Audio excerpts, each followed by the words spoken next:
Hello there, YouTube. I am Necrostevo, and thank you for joining me for battle number 5 in the Pokemon Premier League in X. Today's battle will be up against none other than Shadow Galade and the Carolina Tauros heels. This is our first time battling against Shadow Galade, but I've been watching his battles for quite a minute because his avatar reminds me of why Shadow Pokemon should never have been removed ever since Pokemon XD. Yes, they're in Pokemon Go. No, it's not the same. No, I will not elaborate. For this battle video, you can see that I am very much trading my Pokemon over to another version. So we will be playing as my fiancée Stariana, also shout out Stariana. Thank you for doing the thumbnails and helping me out this season, as always, as my editor. But yeah, if you're entered into more than one competition, you actually can't be. You can join one, and so I had a battle I was already entered into for another trainer, and then I tried to just make another one so that I could join again and go against Shadow Galade, and that does not work. So I had to trade my whole team over to my partner's version and hope that she had all the badges, and of course she did, because I would not have a partner who could not control my Pokemon as well. For this battle's game plan, really again, I'm going to just skip the general team builder, but know that my game plan was just bring Banded Staraptor and Banded Weavile and slap as many things in the face as hard as I could, as frequently as I could. It worked last week, or a couple days ago rather, with just dropping Spec Shadow Balls as much as possible. And this is me. It took a couple of battles, I'll be honest, but I'm really leaning into the conceit of the team here. And that's just what happens, you know, when your feelings get really, really strong and you're just like feeling it, you know? To review Shadow Galade's team, he had access to Necrozma, Dondozo, Breloom, Cerulege, Thundurus, Meloetta, Registeel, Landorus, Hitmontop, Oricorio, Muck, and Eevee. So you can see that he only brought Breloom, Landorus, Meloetta, Dondozo, Necrozma, and Oricorio. And if that team does not just look like Weavile food, like yes, he can bring Mach Punch with the Breloom, but everything else here, bar Dondozo, gets very readily handled by Weavile just throwing off very powerful attacks. The other thing that's really nice here is that since I've gone banded, his Necrozma can't really set up on me. I did kind of wish I had the Scarf so that I could outspeed the Landorus in its incarnate form there, but all things considered, I'm very happy with this matchup.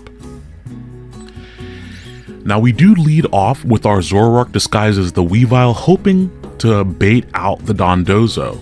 He leads with Meloetta, and I was like, this thing is probably Assault Vest, or it could even be Specs, but I was expecting it to be Assault Vest because it gave him a really solid answer to my Ghost-type Pokemon. But he really can't risk staying in here, and so I figured if he went out into the Dondozo, Hyper Voice into Grass Knot would KO it, and if he tried to swap around, I just get to throw off Hyper Voice and really soften up his team. I was hoping I could stay in here with Zoroark for a while and just throw off attacks.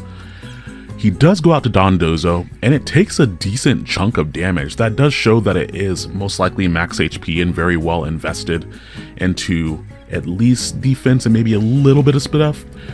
But the more I soften this thing up, I just need it in range for a bandit hit to kill it later.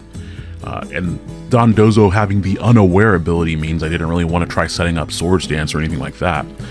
Now he does have the sneaky protect here, so he's able to see what I go for, and I was very tempted to double out to actual Weavile on his swap out, but the risk of him going for body press, expecting me to expect him to switch, was too high, and that was a needless risk to take. And so I go for Grass Knot, and I swear the Life Orb did more damage than me than it did to the Assault Vest very, very lightweight Meloetta. So maybe it's like get a little bit of grass underneath your fingernails there with the Life Orb, I don't know. My opponent chooses to go for Energy Ball, as I do bring in Weavile Raw. I figured that it would be unlikely for him to go for a Focus Blast here, because I had in a ghost type. And I also figured I wouldn't be seeing Relic Song, and so I figured a coverage move would be happening right there. So since we have Weavile in, that is one of big hits coming down. And you can see that after I remove those leftovers, there's no way for him to live another Choice Bandit knockoff. And that is one victim of Weavile in this matchup. Man, gotta love it. Got to love it. Now, after that, he does get a free swap in here, and I have plenty of different pivots to go into. Breloom is the obvious bring because he can just threaten Mach Punch, but that's why we have our dedicated swap into Breloom, which is my Skarmory. And Skarmory here is rocking the Rocky Helmet just in case he tries to go for Mach Punch. And this is where I will admit that I really overplayed, or rather I misplayed my Skarmory in this battle. Any opportunity I had to KO the Breloom, I should have immediately taken it, because that's his one check to Weavile in the back. But here I expected him to swap out, and so I said, okay, I'm going to set up some spikes instead, because there's no way he's going to leave his Breloom in, and so he swaps it out. Now, of course, that worked out here, but again, I could have just gotten chip damage on the Landorus with Brave Bird. It would have done probably around 25%, which would have been very useful, because if I can lower the Landorus's HP, then I won't have to go for a knockoff or an Icicle Crash later, and I can just use Ice Shard. Now he does go for Earth Power as I swap out into my Thundurus. Thundurus I have with Dual Dance in Terra Blast and Thunderbolt. Terra Blast here is just to have a strong normal type move. I was very close to running Uproar, and then I realized I'd be locked into it. But he does manage to slam me with a Stone Edge there. And I was like, I lived because I was just invested into speed and a lot of bulk there. But I really didn't want to risk swapping something in on a Stone Edge, and I was hoping he'd maybe even miss one. But he is able to take on my Thundurus. But on the plus side, I get a free swap right back into my Weavile. And it's time for, once again, the big cannons. We're going for those hard hits. Icicle Crash immediately. Whomever comes in, we're smacking it. What is it? It's the Meloetta. Goodbye, Meloetta. It was nice to see you. But I would not want to be you, because there was no way Meloetta is living a Choice Banded Icicle Crash from Weavile. Now, once again, here comes the Breloom. And once again, I'm going to go out to my Skarmory. Now, at the risk of being predictable, last time I went out into Skarmory and I went for Whirlwind. So, or rather I went for Spikes. I did not attack the Breloom is my point. So this time I thought, okay, he's definitely going to swap it out again.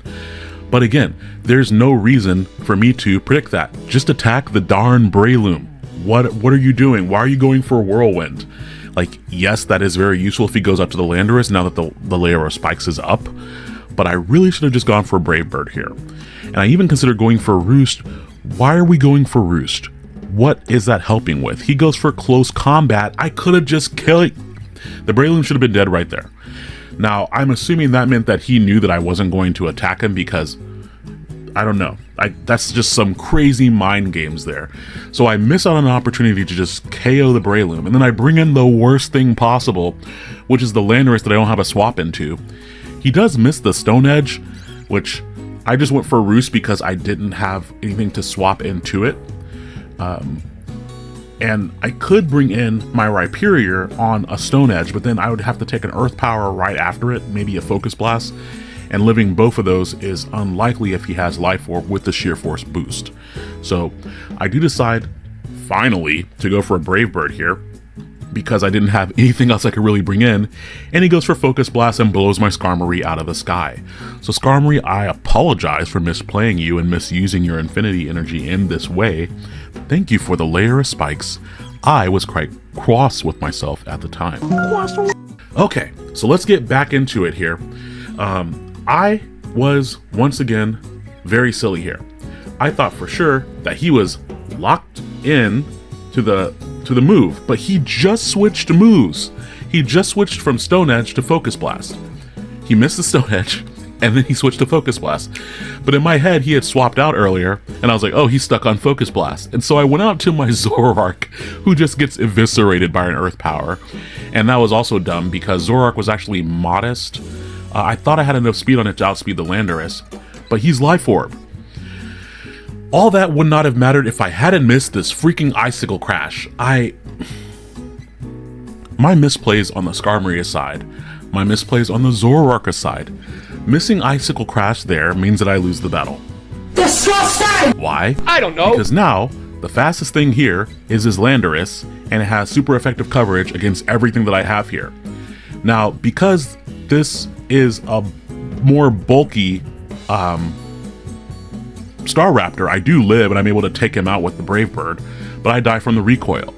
And that doesn't matter anyway, because my last remaining Pokemon is Rhyperior, and he has the Breloom that I should have KO'd earlier. So I was quite irritated with how I played here, and I was even more irritated that I was punished for my bad playing when I missed the Icicle Crash, and I only was running Icicle Crash because Triple Axle never hits more than once or twice for me. You all saw earlier this week that it only hit once, the one time that I used it. Oh, I was nettled, super nettled, but also I was very grateful to battle Shadow Galade, because he's a cool dude, so be sure to go check him out. I will have his information in the description.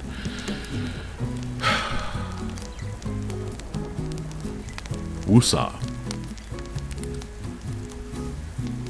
Ladies, gentlemen, and those in between are not on the spectrum there.